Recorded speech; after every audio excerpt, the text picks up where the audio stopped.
Hi guys, today we'll talk about how can you disable this sign or know how you can do that on your iPhone. So you just follow these ways and it's going to work with you. All you have to do in first you just click here on settings here, just click on it.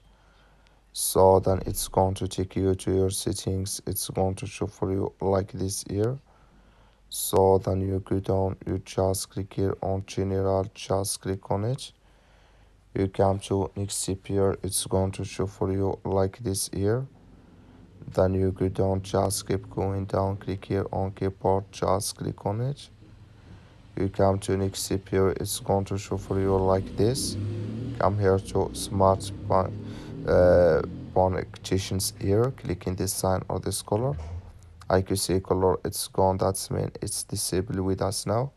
That's all you have to do, that's all. Thank you for watching. Don't forget to support us by liking and subscribe.